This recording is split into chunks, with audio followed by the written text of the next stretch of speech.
Well, hello, everybody. So I'm going to talk about my usual topic, which is mindfulness and meditation. The reason I usually end up speaking on those things is because they really made a huge difference in my life. I'd say that they completely transformed the path that I was on and how I lived my life. When I was younger, I had a lot of issues with panic attacks. I had insomnia, all of those wonderful things. And the interesting thing was that a lot of that was going on in the background of my mind and my subconscious. So I was actually completely unaware of why any of this was happening. I was only experiencing the symptoms of it.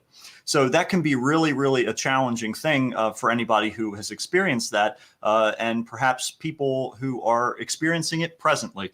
And so the beautiful thing is that through mindfulness and meditation, which are actually two separate things, even though very often they're combined together, we can put ourselves in a central location, and that is this present moment. So that's what we're going to talk about a little bit today. So the first thing that I'd like to do is talk about mindfulness. Essentially, mindfulness is just bringing our focus to each and everything that we do. It's essentially walking up a staircase, and rather than putting our focus on the platform or the landing at the top of the staircase, we are present with every step that we take as we go up those stairs. That really becomes a valuable thing because what it does is it puts all of our resources, our attention, our time, our mental faculties, everything becomes centralized into one focal point. So in this instance, it would be walking up the stairs. But you can really do that with anything. And interestingly enough, when we do that, what happens is a lot of our past and our past comparisons where we take this moment and we say, all right, is it better or worse than the previous moment? As well as our expectations of the future, is this what I expected this moment to be? They sort of start to drift away. If you've ever walked along a balance beam, maybe it's been a few years since you've done that, but if you've ever walked along a balance beam, you'll realize that most of the time when you're walking across that balance beam, your mind is not going anywhere except for where you are. And reason being that you need to focus on what you're doing, otherwise you're going to lose your balance and fall off. It's very similar to juggling as well. When you have these three juggling balls and you're throwing them around, your focus is on the one that's up in the air, but you are also peripherally aware of the other things going on. So that's essentially the process of mindfulness, that we bring ourselves to a focal point, to a central focal point. And even if that is constantly changing in the instance of juggling, it's still where we're putting our focus for this moment. And that's the thing, that we get so caught up in the hustle and bustle of our daily lives, especially in our culture. It's all about go, go, go, go, go, drink another cup of coffee, drink another energy drink, keep moving. And then at the end of the day, we crash and we wonder why we're so exhausted all the time, because we don't really get into that rhythm and we're always looking at what's next, what's next, what's next. And so juggling is really a good example of that, because it shows us that we can be peripherally, meaning not focally aware, but aware in the sort of our side view of what's going on without putting our focus, our complete focus there. So not only does that help to eliminate unnecessary suffering, we'll say, but it also helps us to be able to be more conscious of what we're doing, both in our words and our actions and our thoughts. So that's a really beautiful thing. Now, mindfulness gives way to meditation, believe it or not. Even though they are separate things, they are definitely connected. That's why they're very often brought up together. So meditation is simply observing something. So very often when people get started with meditation, they do a guided meditation. It's one of the easiest ways for people to meditate because it gives them something to focus on. So when I do my meditation classes here every month at the end of the last Monday of every month, we almost always do a guided meditation. It begins with breath work. We turn our focus to the rhythm of our breath. So that really is a valuable thing, because when we can get into a rhythm, especially one that we can consciously control, our breath is run by our autonomic nervous system. So it's always running on its own, but we can also consciously control it, sort of turn the autopilot off. And what we realize is that when we do that, it actually starts to synchronize our brain with our breath, with that rhythm. And so the value of those things really becomes apparent when we can see that there's actually an autopilot going on in our minds constantly. When you're asleep, who keeps breathing for you? That's the question. It's that autonomic nervous system. It's the thing that runs all of those processes, the same as our heart. That's another great meditation, is to put your hand over your heart and feel your heartbeat, because you can actually raise and lower that heartbeat after you sort of get in touch with your nervous system there. So when we do those sorts of meditations, you can also do what's called a walking meditation, which is essentially being mindful as you take those steps, but bringing your awareness and observation. In meditation, the most important thing for us to adopt is non-judgment, essentially to allow things to be what they are rather than expecting them to be something or trying to figure them out. We can simply be present with whatever's going on. So that's a really valuable thing to incorporate into our daily lives. Beyond that, meditation, one of the biggest challenges people encounter with meditation is the mind, or the monkey mind, as it's called in Buddhism. The idea that there's always this chattering going on. There's always something that's speaking to you. There's always something that's thinking, I wonder what we're going to do tomorrow, or I think I need to get some more milk when I go to the grocery store, or whatever those thoughts might be that end up running through your head. It's the misconception is that we're supposed to be completely clear. There's no thoughts going on and we're just sitting in silence. That's not the case at all. It's really about becoming aware of what is right in front of us. Again, that concept of mindfulness, being mindful of our thoughts. So very often I use the analogy of a conveyor belt, the idea that we watch the thought as it comes down the conveyor belt, we acknowledge it as it goes in front of us, and then we watch it leave. So it becomes this sort of passive process where we're just observing it rather than picking it up off the conveyor belt and saying, oh, what's this? And, oh, man, I'm really worried about this. I hope I can fix this, or I hope this will go right, or this is probably going to go wrong, or whatever the thought might be. Rather than picking that up, we allow that to gently pass in front of us. So that's a really valuable system to get into when it comes to meditation. And very often when we do a guided meditation, we adopt that process because it helps our brain have something to chew on. It's a good bridge from everyday life to just stillness, essentially. And that can be a really challenging place to reach. But when we can utilize analogies, symbology, essentially the same stuff that our dreams are made of, we can talk to our conscious and subconscious mind through the valuable language of imagery. And so that's usually what our guided meditations are comprised of. So that being said, when we realize that our thoughts and actions and situations are constantly affecting us, whether we are consciously aware of that or not, we can often find that our subconscious mind is playing such a huge part in that. So just adopting a practice of 10 minutes a day of meditation can be really, really valuable. Another way that I like to get people introduced to meditation, especially if they feel that they can't do it, is to utilize some of the subconscious things that are part of our genetics almost. It's something that's been part of us as human beings, and that is fire. So if you take a candle and you light it, and you take a moment to stare at that flame, you'll find yourself becoming hypnotized almost. And the reason being is that fire has always equated safety in controlled fire, of course, but the fire always is equated to safety because when we were nomadic people traveling across the earth, fire was a way for us to cook our food, to purify our water. It was something that kept us safe, kept us warm, kept animals at bay, all that sort of thing. So there's this natural fixation upon a flame. So we can utilize that natural thing that goes on in our minds to be able to find that center and be able to experience that stillness, perhaps for the first time, or for the first time on purpose. Very often we end up in this sort of mindlessness rather than mindfulness, this mindlessness, and that can be the same feeling almost as if say you're driving somewhere and then all of a sudden you end up at the place you were going to and think, I don't even remember, the past 20 minutes of driving or whatever the case might be. But when we get into that position of mindlessness, essentially what's happening is our mind checks out and we end up thinking about something else, right? So mindfulness is essentially the same process, except rather than thinking about something else, we're only thinking about what's happening. It brings us to this central moment. So one of the other things that I like to talk about, people say, well, if I'm only present, I'm only in the now, if I'm only here now, then I'm not going to, worry about saving any money in the bank. I'm not going to worry about something that I did to somebody yesterday. And it's not about that at all. The difference is understanding that time as a construct is completely fabricated, meaning time doesn't exist. Let's just sit with that one for a minute. Because if you are on, say, Mars or Venus, or well, Venus would be a tough one to be on, but if you were somewhere else out in the solar system, time would be completely different. You see, time is something that we utilize as a tool. It's a measurement device, essentially, to break up the day into little divisions. And so very often when we get wrapped up in that concept, we look at time as something that controls us, right? I'm this many years old, I've been around this long, or this is taking too much time, or I don't think I spent enough time on that, or all of these sorts of things. Time becomes this prison, essentially, rather than the tool that it's meant to be, because we don't let measuring tapes rule our lives by any means, right? So it's important to understand that time is the same thing as a measurement.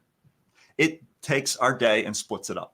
So when we can pick up that time as a tool and utilize it, and then realize, okay, I don't need this anymore, I'm going to sit it down. Sometimes I equate that to a hammer, right? You can pick up a hammer and you can walk around swinging that hammer, and you might hit a nail. You might drive a nail in and secure something to something else, but chances are pretty good if you're just haphazardly swinging that hammer around, you're going to end up breaking a lot of things, putting a hole in the wall and all that kind of thing. So when we can just bring ourselves to a central focus and say, I'm going to use this hammer to hit this nail in, the nail is in, and now I'm going to sit the hammer down. Time can be the same thing. And meditation, and especially mindfulness, begins to show us that. It lets us see that we exist outside of time.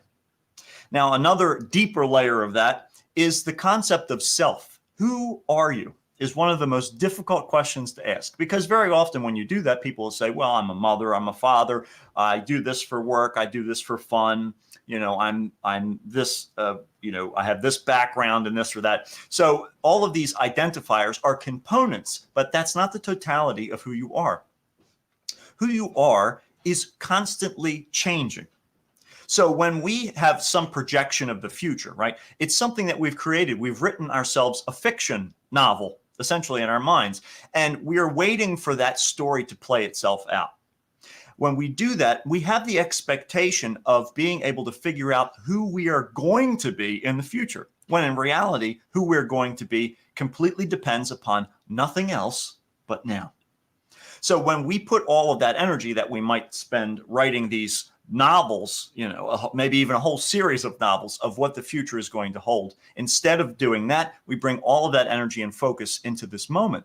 We can truly write that story word by word in each moment.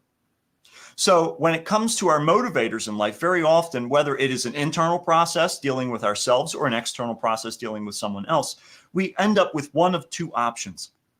We have love and fear. Everything boils down to those two feelings, those two emotions. They're the motivators of everything in the world. It's very interesting to think about it that simply, because we as human beings love to overcomplicate things.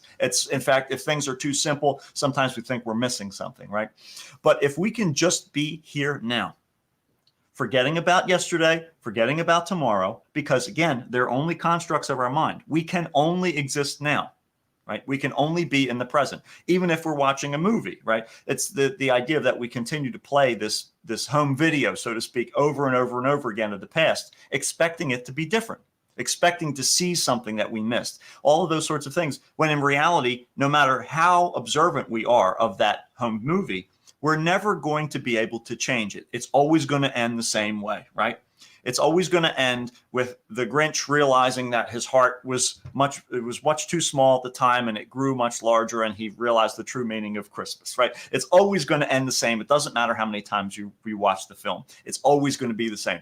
So what part of this moment can you work with? That's the idea, is that right now the movie is being filmed, so to speak, in that analogy. And so when we can be here, we can put our focus into making the performance or the act, we'll say, in the film sense, of who we want to be in this moment.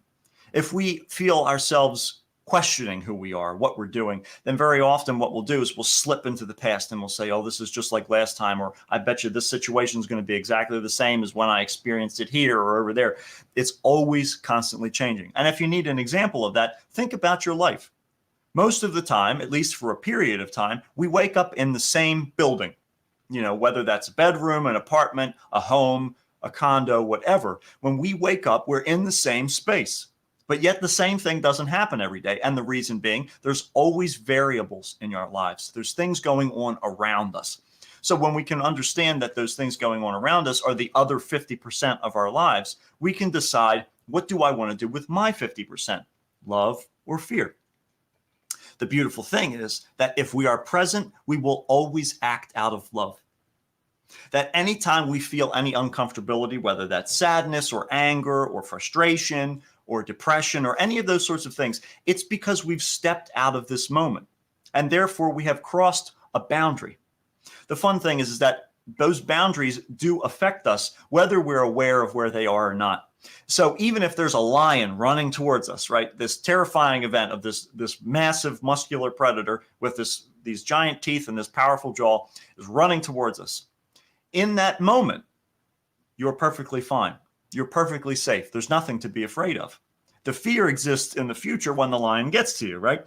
So when we can put all of our resources in the here and now, we can say, there's a lion running towards me. I need to get out of here, right? As opposed to being frozen in fear, anticipating the moment coming towards us. Because what happens is when we anticipate something, we create an inevitable future. So the other important thing too is that while that lion is running towards us, the lion could very well have a heart attack and drop down on the floor. So here we are anticipating this thing running towards us, and it's going to get us, and it could just drop. We don't even know. And that's the idea, is that if we utilize all of our resources here and now, we can make the most loving decisions, both for ourselves and for others. So when it comes to responsibility, that's something that we tend to look at in the past. However, you might take responsibility for something that happened, but that taking of the responsibility happens in the now, because you can't do anything in the past or the future. You can only do it in the now. So when it comes to all of these different concepts, these constructs of time, of this linear passage of time, that we're always moving towards that destination of the future, what happens is we get wrapped up in all of these processes. So when we can just be here now, that's when we can truly find the value of not only this moment of ourselves, but we can give ourselves and everyone around us the love that is contained in that presence. So another thing that's important to understand is that when we get wrapped up in these past and future events, what happens is we end up telling this story of me, right? I am this, I am that. When in reality, who you are is much bigger than that, much more complex. And as soon as you create that label, what happens is you become the star of your movie, and all the other people in your world become sort of background characters. Even if it's someone who is a crucial component of your story, they're still a background character. And so it's very easy for us to get wrapped up in the concept of, all right, this person's life is better than mine, or this person's worse than mine, or all of these judgmental things. When in reality, if we are interacting with that person, the greatest gift that we can give them is presence. Because what that does is removes that judgment, that expectation of, oh, I have to take care of you because your life is going poorly, or I'm really jealous of what's going on in your life because you're doing so well, or whatever the case might be, whatever that expectation or judgment of that person's highlight reel, essentially, because we're not part of their mind. And so there's always more to the story. We can bring our focus back to us, back to the only thing that we can truly control, because control ends right here at our fingertips. That is the reality of life. Beyond that is influence, and we can certainly influence our world. But say I ask you to pass me the salt, right? Say we're sitting down and eating, pass me the salt. You have to make the decision to pick that up and hand it to me. I have influenced you through my words to do that, but I can't control you. If I was controlling you, I would be mentally sitting there and making you move your hand and all that. And that's not a reality of life. So when we can put our focus here in the now, that's being mindful of who and what we are. That's being mindful of where we are. And that's when we can most effectively utilize those things. So when it comes to anxiety, as I talked about earlier, anxiety is the result of us trying to anticipate the future and being afraid or having fear of the past, becoming the future or the present, more accurately. When in reality, what happens is a self-fulfilling prophecy, where because we're so focused on something, our mind thinks that we want it, and so it recreates that situation. It happens a lot in the cycle of abuse. The idea of whether that's abuse in the whatever sense of the word, whether it's a substance or a physical abuse or whatever, very often you'll see this cycle where the person who is the victim eventually becomes the abuser, and it takes this cycle that goes around and around and around. The reason why that happens is because your mind is trying to process the past. It's trying to process that, and the only way you can do something about it is to make it the present. So when we can bring our conscious awareness to this moment, we can say, now I'm feeling stressed about something, right? In the next moment that comes along, one of two things is going to happen. That stress is either going to increase or it's going to decrease. And when we can be non-judgmental of it, we can simply be with that uncomfortability. One of the greatest examples for me was I have a tattoo on my leg. I only have one, but it takes up basically my entire calf. And when I got that, it was such an incredible experience in presence because, one, I was voluntarily exposing myself to this pain. And as I went through that, these waves of uncomfortability came, right? And so any of you who've ever gotten a tattoo knows about this feeling and that you get the sort of ebbs and flows of that sensation. So when you can be present with the sensation as it happens, you can either feel, oh man, this really hurts, or oh, it's getting better now. And all of that stuff is comparison. It's this moment to the previous usually. And so when we can just be here now, what we can do is experience life. That's when we can be still. Something that we don't do very often in our culture, where we can just be here now and experience what's going on.